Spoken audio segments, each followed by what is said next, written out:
Freud vem a descobrir, por ocasião do seu trabalho com um menino de 5 anos, o conhecido pequeno Hans, aquilo que ele então chamaria do complexo de castração. Foi através desse pequeno garoto, mas também apoiando-se nas lembranças da infância dos seus pacientes adultos, que Freud destaca esse complexo, que é descrito pela primeira vez em 1908. E ali a gente pode esquematizar em 4 tempos específicos a constituição do complexo de castração masculino.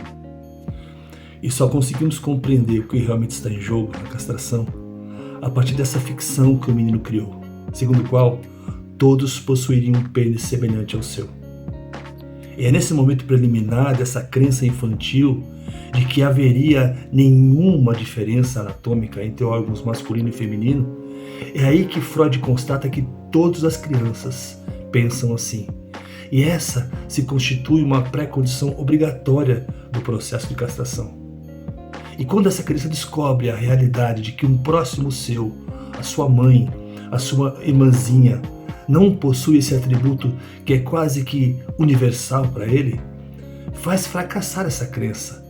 E ali a criança entra em caminho de angústia, porque um dia ela pensa que ela também poderia ficar, ela própria, similarmente despossuída. O segundo tempo é quando o pênis é ameaçado, porque justamente nessa época é quando há ameaça da parte dos pais, ameaças verbais, que visam proibir a criança em suas práticas autoeróticas e, por consequência, obrigá-las a renunciar suas fantasias eróticas, ou suas fantasias, mais do que isso, incestuosas, porque no caso aqui é o menino e sua mãe. De maneira muito explícita, essas ameaças colocam a criança em guarda, em defesa, contra a perda do seu próprio membro, caso venham a continuar esse tipo de prática. E com isso, a criança perde cada vez mais essa esperança ilusória de que um dia vai tomar o lugar do pai na relação com a sua mãe. A ameaça da castração, portanto, visa ao pênis, mas os seus efeitos incidem sobre a fantasia do menino de que um dia vai possuir seu objeto amado, que nesse caso aqui é a mãe. A isso, portanto, a esse amor à sua mãe, o menino deverá renunciar. E essas proibições, dadas pelo pai de forma verbal, progressivamente vão sendo internalizadas pela criança e vão originando o chamado supereu, o chamado superego. O terceiro tempo é onde a criança pensa que existem seres sem pênis e, portanto, a ameaça de estar sem o pênis ou de perder o pênis é bastante real.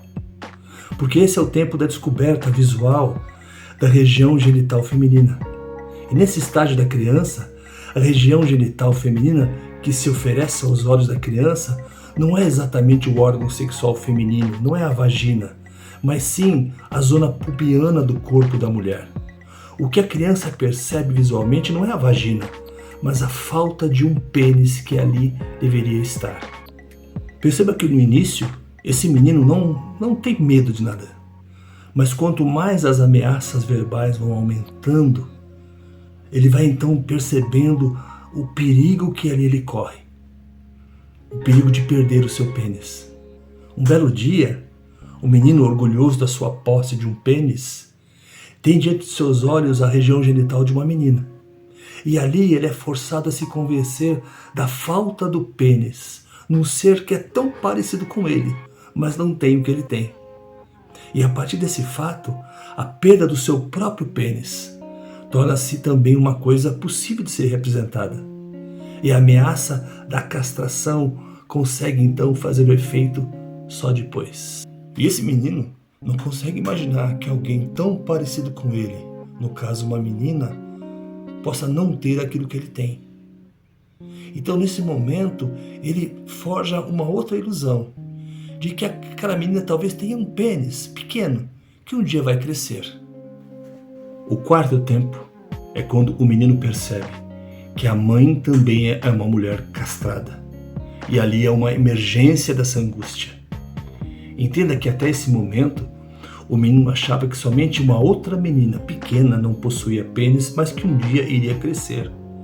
Mas que as mulheres mais velhas, essas sim, elas são respeitáveis, exatamente como a sua mãe, e elas são dotadas de um pênis.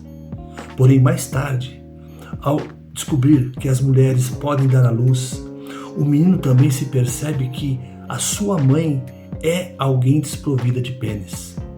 E nesse momento é onde a angústia da castração mais se acelera, porque ele percebia que ele, através das suas manipulações, ele extraía prazer.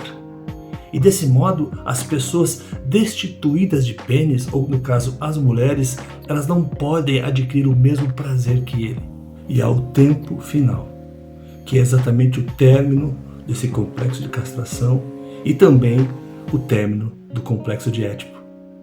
Porque sob o efeito dessa angústia da castração é que o menino vem a aceitar a lei da proibição. Ele aceita ou não e opta por salvar o seu pênis, mesmo tendo que renunciar à mãe como parceira de amor. E com essa renúncia materna e esse reconhecimento da lei paterna, encerra-se no criança a fase do amor edipiano. Ele deixa de amar a mãe por amar o seu próprio pênis. E só assim torna-se então possível a afirmação dessa identidade masculina. A crise do menino que ele teve que atravessar foi estruturante, foi fecunda, já que ele se tornou capaz de assumir sua falta e produzir o seu próprio limite. Ele não pode tirar todo o prazer da sua mãe para preservar o seu próprio pênis.